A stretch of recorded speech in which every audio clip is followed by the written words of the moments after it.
officials. That was the genesis of all this problem. And the sport ministry made a vow then, verbally and also from their action and everything, that they are going to see how they will change things. And part of the way of changing things is to make sure that they ease out this set of people. But it's just unfortunate that you also have to look at the rules and regulation governing the team. Now, like Ty was saying, and yourself saying before I came on there, it's still going to pan out like the issue we had Giwa and the Amaju. Because this is what is going on. The Giwa fashion, we're having some government backup and some top unit in the government, while the Amaju group are the FIFA having supporting them. Now the only person, the other group now, which are going, the sport ministry are going to conduct, there is only the Samamedu, who is a zona, FIBA zona, even in West Africa, it's a zona thing. But for the NBBF team, they have Olumide, they have Mukhtar, they have a lot of people, the heavyweights, who are determining the running of the affairs of basketball. Also, they also initiated the two deals, the last deal and the new deal. So they are also in charge of the running. Now they are hiding under the FIBA rules, which to them also they are right. Because at the end of the day, if government, this is what is going to happen. Today another election will be conducted in Abuja, the government version, the government will have their candidate and those people that will put in. FIBA will tell you that they don't recognize that. The government will now start to say, well, we don't recognize the Kano team. So the Kano team will not function in Nigeria because they will not have a secretariat to function, they will not have anything to function with.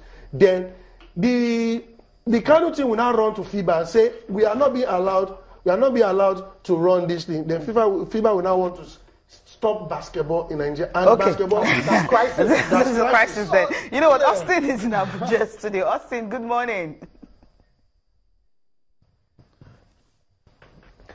Good morning, Cecilia. Yeah, good morning, Tayo. Good morning, Toby. Good to be on the program this morning. Drama. That's what we've been seeing as we build up to today's National Federation's elections. What a story we're having, and this is really not good for sports in Nigeria, particularly when leadership is involved. I've been trying to go through the IOC charter, go through the rules and regulations, find out is this group correct? Is at the national level, are we correct? A lot of conflicting understanding to this, but let's wait and see. Let the elections be done today, and then we'll move forward from there. Okay, now, Austin, what are you hearing, I mean, from the different body on ground? I believe the NBBF guys, that's the one, not the ones that are seeking to be elected. They're in Abuja. Of course, they will be having the elections today. What are you hearing from them? Well, they're just staying calm, Cecilia. They're here for the election, and they want to be part of it because, of course, guidelines were released prior to this time, and a lot of people read it, understood it, and agreed to it. Yes, the guys that went to Kano, they have their reasons for going to Kano, and of course, they believe that they've got the international backings, but maybe there are conditions that they are not really looking at. Maybe they didn't follow. We should be careful the word now, protocol, because they think that some persons are against them, allegations as it is at this moment. But for the other group, look, they're optimistic. They're saying, who are the delegates? Who are the delegates that voted? Which was the same problem with the Giwa and Amaju Pinnick case.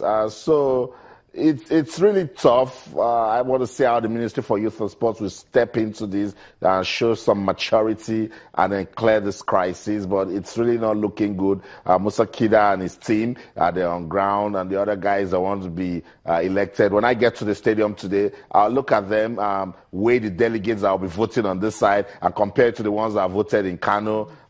So we'll get to the end of this, but it's just so. Tayo, talk to me this morning. The drama series loaded. Yeah, drama series. Not just in basketball, crisis in handball, a lot of problems here and there. You start wondering, crisis in handball. What has handball done in the last 7, 8, 9, 10 years?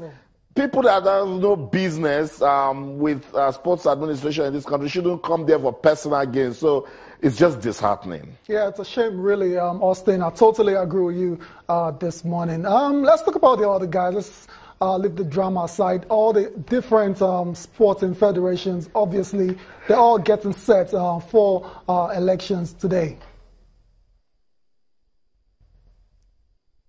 That's right. I was with some of the delegates from rugby. Interestingly, will give us some good competition. Kelechi Mbagwu, who is a very big advocate of rugby development, is contesting for presidency, going against the former, who is hoping to return, Patrick Fompam. And then there is also Atta. I remember one of the candidates for vice president was in the studio and talked about it. So 3 big guys going for the presidency in rugby. In rowing, Admiral Pobeni is hoping to come back, and then he has one, Mr. Etifix from Akwa Ibom State are contesting also in that. These guys are calm, but Tayo, Cecilia, Toby, you guys need to see the campaign. I saw a gigantic banner for Alassane Yakmut contesting for presidency of volleyball. Even at the presidency level, I haven't seen that sort of campaign. Come to the stadium and see all sorts.